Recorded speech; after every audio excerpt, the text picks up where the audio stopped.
Assalamualaikum warahmatullahi wabarakatuh. Sebelumnya terima kasih kepada Ibu Nina Sariana, Eskom MMSI, atas kesempatan yang diberikan kepada kami untuk mempresentasikan makalah mengenai distribusi peluang kontinu.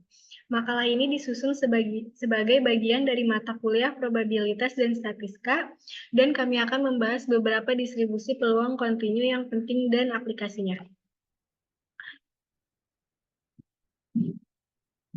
Latar belakang dari makalah ini yaitu mata kuliah probabilitas dan statistika sangat penting karena memberikan dasar pemahaman yang diperlukan dalam berbagai bidang. Salah satu topik utama dalam mata kuliah ini adalah distribusi probabilitas kontinu yang digunakan untuk memodelkan berbagai fenomena alami maupun buatan manusia. Beberapa distribusi yang akan kita bahas adalah distribusi gamma, Chi-kuadrat, Weibull, dan T-Student. Tujuan penulisan ini adalah untuk menjelaskan konsep dasar dari distribusi probabilitas kontinu, menguraikan karakteristik serta fungsi dari beberapa jenis distribusi kontinu, dan memberikan contoh soal beserta penyelesaiannya untuk memudahkan pemahaman. Manfaat penulisan dari makalah ini yaitu untuk menambah wawasan kita tentang distribusi probabilitas kontinu, membantu dalam memahami aplikasi dari distribusi kontinu dalam analisis data, serta menyediakan referensi tambahan yang bermanfaat untuk mata kuliah probabilitas dan statistika. Kemudian kita masuk ke pembahasan yang pertama, yaitu distribusi gamma. Distribusi gamma adalah distribusi kontinu yang sering digunakan dalam teori antrian keandalan dan model penanggulangan risiko. Distribusi ini merupakan distribusi dari jumlah waktu yang diperlukan untuk terjadi sejumlah kejadian dalam proses Poisson. Kemudian ini adalah fungsi distribusi probabilitas dari distribusi gamma, di mana alfa adalah parameter bentuk, beta adalah parameter skala, dan gamma dalam kurung alfa adalah fungsi gamma. Contoh soalnya yaitu misalkan X adalah variabel acak yang mengikuti distribusi gamma dengan parameter bentuk alfa sama dengan 2 dan parameter skala beta sama dengan 3, hitung probabilitas di mana P dalam kurung X kurang dari 5. Penyelesaiannya yaitu menggunakan fungsi distribusi kumulatif CDF dari distribusi gamma, yang dimana alfa sama dengan 2 dan beta sama dengan 3, kemudian perlu dihitung F dalam kurung 5, 2, dan 3. Kemudian menghasilkan P dalam kurung X kurang dari 5 mendekati sama dengan 0,203. Contoh lainnya yaitu misalkan kita memiliki data historis curah hujan bulanan atau dalam milimeter di suatu daerah selama beberapa tahun. Dari analisis data diketahui bahwa distribusi curah hujan bulanan mengikuti distribusi gamma dengan parameter bentuk alfa sama dengan 4 dan parameter skala beta sama dengan 20. Pertanyaannya, berapa besar probabilitas bahwa curah hujan akan melebihi 100 mm di hari tertentu? Kemudian jawabannya menggunakan Python, di mana langkah pertama yaitu import fungsi, kemudian parametersnya alpha sama dengan 4, beta sama dengan 20, kemudian dikalkulasikan menggunakan CDF, di mana X sama dengan 100, yang hasilnya probabilitas hujan melebihi 100 mm adalah 0,73497 dan sekian. Oke, selanjutnya pembahasan mengenai distribusi Chi-kuadrat. Distribusi Chi-kuadrat adalah distribusi probabilitas kontinu yang banyak digunakan dalam uji hipotesis dan analisis varian. Distribusi ini merupakan distribusi dari jumlah kuadrat dari variabel acak normal standar independen. Fungsi distribusi probabilitas dari distribusi Chi-kuadrat dengan K derajat kebebasan adalah sebagai berikut. Contoh soal. Misalkan Y adalah variabel acak yang mengikuti distribusi Chi-kuadrat dengan K sama dengan 3 derajat kebebasan. Hitung probabilitas P di mana Y kurang dari 4. Penyelesaiannya adalah menggunakan fungsi distribusi kumulatif dari distribusi Chi-kuadrat. Seperti berikut, untuk K sama dengan 3, kita perlu menghitung F di mana 4 dan 3. Sehingga kurang lebih adalah 0,608. Jadi P di mana Y kurang dari 4 mendekati 0,608. Lalu contoh lainnya, peneliti melakukan studi untuk mengetahui apakah ada hubungan antara kebiasaan merokok dan kejadian kanker paru-paru. Data dikumpulkan dari 200 orang yang dibagi menjadi 2 kelompok, perokok dan bukan perokok. Dari kelompok perokok, 30 orang diketahui menderita kanker paru-paru dan 70 orang tidak menderita kanker paru-paru. Sementara itu, dari kelompok bukan perokok, 10 orang diketahui menderita kanker paru-paru dan 90 orang tidak menderita kanker paru-paru. Lakukan uji Q kuadrat untuk menguji hipotesis nol bahwa tidak ada hubungan antara merokok dan kejadian kanker paru-paru. Jawaban menggunakan Python adalah pertama mengimport NumPy, lalu mengimport Q kuadrat kontingensi. Selanjutnya adalah membuat tabel kontingensi dengan observe NP-array, lalu dimasukkan kelompok yang pertama dan yang kedua, lalu melakukan uji Q kuadrat menggunakan Q kontingensi.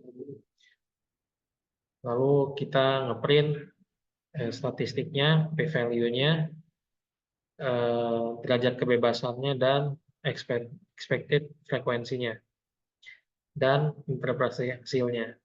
Sehingga outputnya adalah Q kuadrat statistiknya adalah 11,28125, p-value-nya adalah 0,00782, derajat kebebasannya adalah 1, dan expected frekuensinya adalah seperti berikut.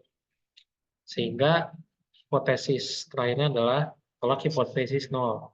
Jadi ada hubungannya yang signifikan antara merokok dan kejadian kanker paru-paru. Selanjutnya distribusi Weibull akan dilanjutkan oleh teman saya. Distribusi Weibull. Distribusi Weibull adalah distribusi kontinu yang sering digunakan dalam analisis keadaan dan uji umur pakai. Distribusi ini dapat digunakan untuk memodelkan waktu kegagalan dari berbagai sistem. Fungsi distribusi, probabilitas, dan distribusi Weibull adalah sebagai berikut. Hitunglah probabilitas di mana P, Z kurang dari 3, untuk lambda sama dengan 2 dan K sama dengan 1,5. Penyelesaian. Dengan menggunakan fungsi distribusi kumulatif CDF dari distribusi Weibull.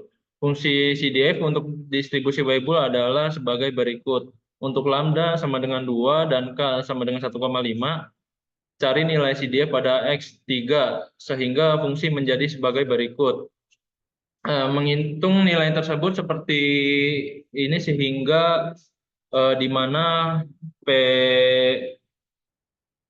Z kurang dari 3 mendekati sama dengan 0,8808. Contoh lainnya, lakukan analisis terhadap data kecepatan angin sintetis yang dihasilkan dari distribusi Weibull dengan parameter berbentuk shape C sama dengan 2, parameter scale lambda sama dengan 8. Berikut adalah implementasinya dalam menggunakan bahasa pemrograman Python. Selanjutnya adalah pembahasan tentang distribusi T-student. Distribusi T-student adalah distribusi probabilitas kontinu yang digunakan dalam uji hipotesis untuk sampel kecil. Distribusi ini mirip dengan distribusi normal, tetapi dengan ekor yang lebih tebal. Fungsi distribusi probabilitas T-student adalah sebagai berikut. Misalkan ada contoh soal, hitung probabilitas P di mana Y kurang dari 5, kurang dari 2 untuk V sama dengan 5. Penyelesaiannya dengan menggunakan fungsi distribusi kumulatif dari distribusi T-student. Fungsi CDF untuk distribusi T-student adalah sebagai berikut. Untuk V sama dengan 5, cari nilai CDF pada T sama dengan 2. Menggunakan perangkat lunak statistik atau tabel distribusi T-student ditemukan sehingga P di mana Y kurang dari 2 kira-kira adalah 0,925. Contoh lainnya, diberikan data berikut. Sampel mean 75, sampel standard deviation-nya 19,55, sampel size 25, population mean 70. Tentukan apakah sampel mean tersebut berada secara signifikan dengan population mean 70 menggunakan t-test. Berikut adalah pengimplementasian menggunakan Python.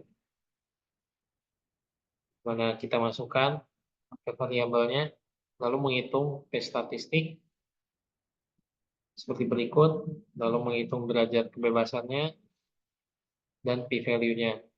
Sehingga interpretasi hasilnya adalah di statistiknya adalah 1,278, derajat kebebasannya adalah 24, p-value-nya adalah 1,786, dan sampel mean, hasilnya adalah sampel mean tidak berada secara signifikan dengan population mean 70. Selanjutnya adalah penutup. Baik, kesimpulannya, distribusi probabilitas kontinu seperti distribusi gamma, Q kuadrat, Weibull, dan T-student memiliki peran penting dalam analisis data dan pengujian hipotesis. Dan pemahaman yang baik tentang distribusi ini sangat penting bagi mahasiswa dan praktisi dalam bidang probabilitas dan statistika. Penelitian lebih lanjut dan penerapan distribusi kontinu dalam berbagai kasus nyata sangat disarankan untuk memperdalam pemahaman dan peningkatan kemampuan analisis serta penggunaan visualisasi dan perangkat lunak statistik. Dapat membantu dalam memahami dan menerapkan distribusi kontinu dengan lebih aktif. Demikianlah presentasi kami mengenai distribusi peluang kontinu. Semoga presentasi ini dapat memberikan wawasan dan pemahaman yang lebih dalam mengenai topik ini. Terima kasih atas perhatian dan kesempatan yang telah diberikan kepada kami. Jika ada saran dan kritik, kami akan dengan senang hati menjawabnya. Assalamualaikum warahmatullahi wabarakatuh. Ulang ah.